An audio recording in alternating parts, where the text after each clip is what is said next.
بسم اللہ الرحمن الرحیم بسم اللہ الرحمن الرحیم۔ السلام علیکم ورحمۃ اللہ وبرکاتہ۔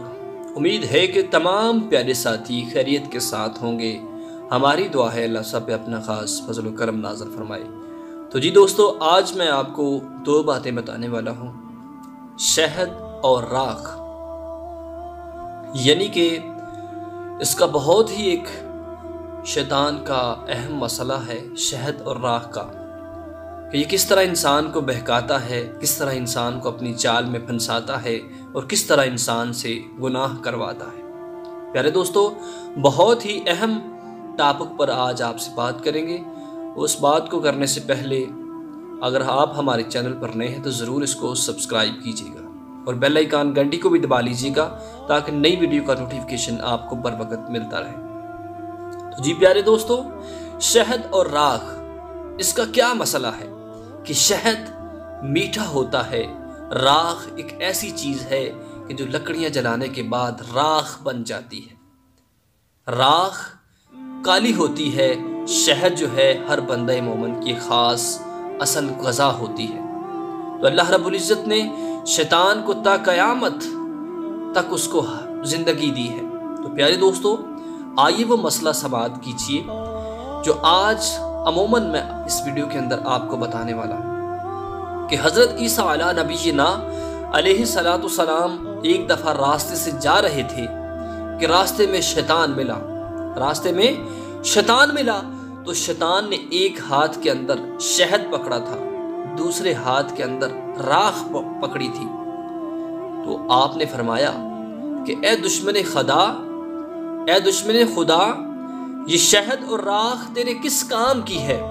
تو شیطان کہنے لگا، یہ جو شہد ہے، یہ جو میں نے شہد رکھا ہے، یہ انسان کے ہونٹوں پر ملتا ہوں۔ کس لیے ملتا ہوں؟ کہ وہ اور زیادہ غیبت کرے۔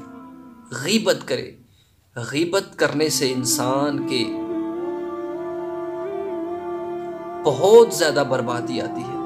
غیبت کرنے سے انسان کے گناہ بہت زیادہ ہو جاتے ہیں۔ غیبت کرنے سے انسان کی نیکیاں گناہوں میں بدل جاتی ہیں۔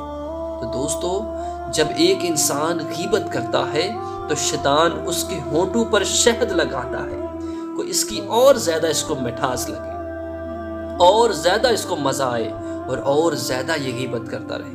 یہ شیطان کی چالیں ہیں، انسان کو گمراہ کرنا۔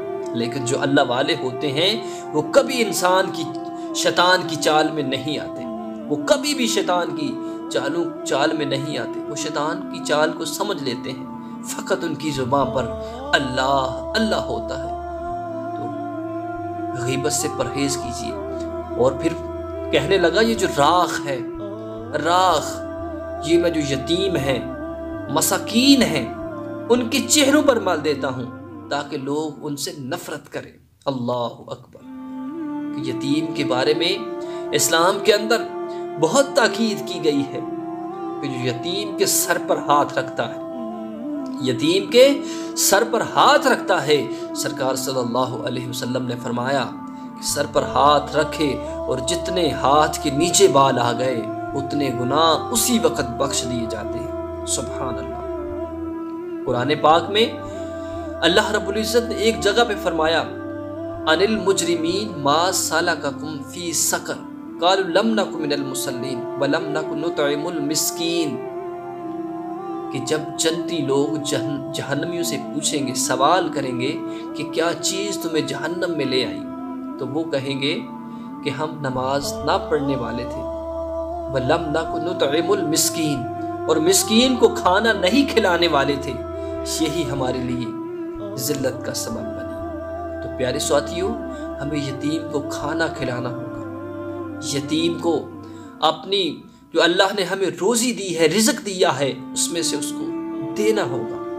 تو یتیم کے بارے میں قرآن پاک میں بہت سارے مقام پر سخت تاکید کے ساتھ اللہ نے انسان کو بتایا ہے کہ جو یتیم کے سر پر ہاتھ رکھتا ہے اس کو بہت زیادہ اجر و ثواب ملتا ہے۔ جو یتیم کی کفالت کرتا ہے،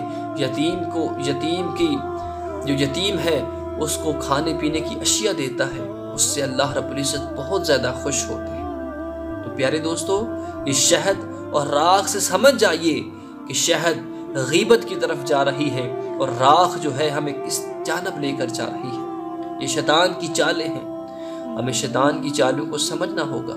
شیطان کے جو وسوسے میں آ جاتا ہے یقیناً وہ گمراہ ہو جاتا ہے۔ شیطان کی چالوں کا توڑ یہی ہے کہ ہم قرآن کو پڑھیں، سمجھیں اور اس پر عمل کریں اور فرمان مصطفیٰ صلی اللہ علیہ وسلم کو سماعت کریں کہ ہماری زندگی کا سب سے بہتر انمول وظیفہ یہی ہے کہ ہم سرکار صلی اللہ علیہ وسلم کے اسوائے حسنہ پر عمل کریں۔ تو جی پیارے دوستو، یہی وہ اعمال ہیں کہ جن کو اگر ہم اکٹھا کرتے ہیں، اچھے اعمال، یتیم کی کفالت کرتے ہیں، یتیم کی خبرگیری کرتے ہیں، مسکین کو کھانا کھلاتے ہیں، یتیموں کو کھانا دیتے ہیں، تو جس سے اللہ رب العزت ہمارے اس کام سے بہت ہی زیادہ خوش ہوتے ہیں۔ تو غیبت جو ہے یہ ایک ایسی چیز ہے کہ جو انسان کی نیکیوں کو گناہوں میں بدل کر رکھ دیتی ہے۔ انسان ہر لمحہ ہر وقت غیبت میں مبتلا رہتا ہے۔